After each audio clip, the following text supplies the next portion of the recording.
Big 12 is two teams very similar, Craig. Very similar in the way that they go about things.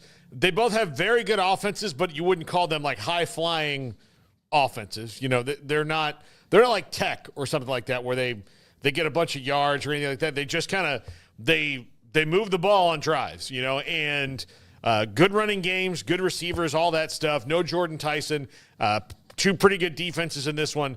Will just be, I think a little bit different than the SEC game, but still a really good one. And, you know, it just kind of who's feeling better about themselves going in, I think, riding their momentum. I think Arizona State probably feels a little bit better, but I think that Jordan Tyson loss, man, is just I keep bringing it up, but I can't help but bring it up because, I mean, he's the offensive newcomer of the year in the Big 12 today, beating out a very hot player in Bryson Washington, who had an incredible second half of the season. Obviously, Sam Leavitt's playing really, really well, but Tyson had something to do with that, man. And, here's the deal. You take him off this roster, they had 2,698 passing yards. He had 1,100 of those. So he had not quite half, but pretty close to half. Mm-hmm.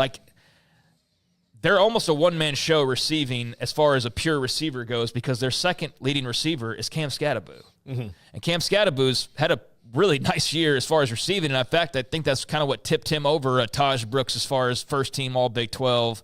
He's got a little less than 500 yards, but Jordan Tyson, 1,100 yards, 75 catches, 10 touchdowns. And you'd have to take the next four players in line and add all of their stats up to reach his stats alone. So that, to me, is a massive loss in this game. I still think you can lean on Scatteraboo, and Sam Leavitt will still be able to throw it around to guys like Mateer and stuff. But I don't know, man. That's a big one to me. This should be another game where, it's an absolute slobber knocker. Two very physical, run-heavy, just kind of nasty defense-type teams. I do think Arizona State's got the slightly hotter hand rolling into this one, but I don't have a great feel for this game. I'll be honest with you. I keep leaning sort of Iowa State, and then I hear everybody else talking about Arizona State, and I'm like, am I just? I mean, I'm leaning Iowa State. You are? That's where I am too. Because they have more of their full allotment. Yeah. But if Scatteraboo gets going, then it almost doesn't matter that Jordan Tyson's not there or not. True. Yeah. Xavier Guillory is kind of an interesting player who's kind of stepped up and made some plays, but not nearly as much as Jordan Tyson, because Jordan Tyson's just a matchup nightmare. Yeah. So, it's tough. It's tough. That's just I mean, he's a guy I've watched all year long, and so to think about him not being a part of this, that's just one of your top three players not being in this game. That's what this is. That's one of your best players not playing. They have their top three. Iowa State has their top three, and they don't. And when it comes to Leavitt and Beck, I lean more towards Beck, but I mean Leavitt's been great. I lean more towards Leavitt, but right. I think you can split hairs there as well. And part of it is just because I've talked about it a couple times, but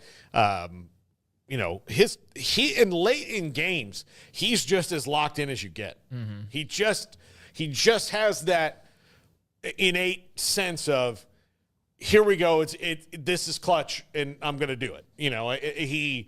He's only failed once at that this year when the game came down to the fourth quarter, in the Tech game, and really he didn't, because it was more the defense that let Tech score with almost no time left. He did his job against Kansas. They just couldn't. That was not a game where they were going to come back. Kansas just thumped them. In that game. So but really splitting hairs on these two teams, and right.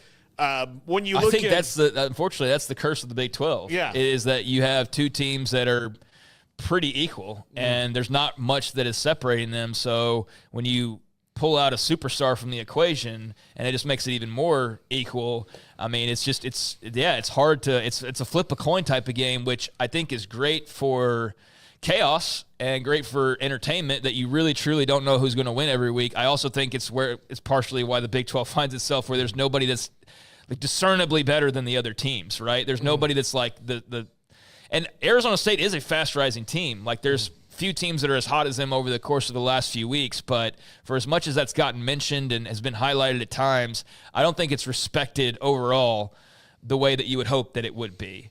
And I think it's very clear when you look at the playoff rankings that the conference as a whole is I don't know if it's just outright disrespect or it's just a lack of it because there's nobody that's, again, separated themselves or broken away from the pack, so to speak. It's just kind of a jumble of a lot of teams that look similar, and it's just a matter of where the coin lands on that particular day. And I kind of feel like that with this game as well. I guess a blowout would surprise me either way. Yeah. That's what I would just be shocked by, would be either one of these teams trouncing the other.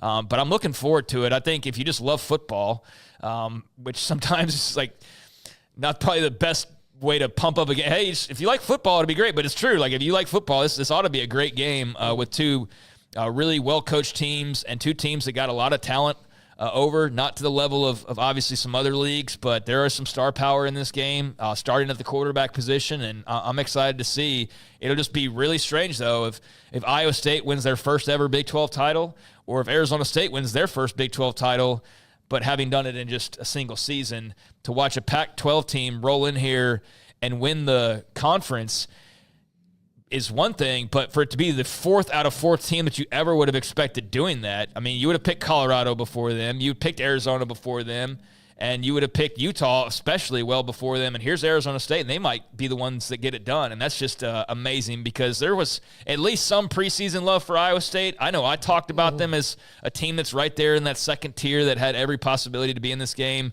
I never, early in the season, considered Arizona State just because didn't know enough, had too many questions, and certainly didn't project that Sam Leavitt will work out the way that he did, or maybe that their defense would be as good as it's been. But, yeah, this one to me is a really intriguing game, and I hope that whoever emerges from it gets the proper level of respect, because whoever wins this league this year, I know it's not fully balanced scheduling, but it's been a grind, man. Yeah. I mean, it's a grind of a league, and I think if you walk out on the other side of it, yeah, with a couple losses, that's almost to be expected, but you've definitely earned your spot in the postseason, if not a little bit of more respect than you seem to be receiving right now. So curious to see how that also plays out on the other end of things, and if you see that Big 12 champ just slotted there in that 11-12 spot automatically, or maybe somebody realizes, like, hey, Arizona State completed the deal, like, they just, like, their resume is more impressive than Boise State's, but I don't know that that'll happen. Yeah, I guess we'll see.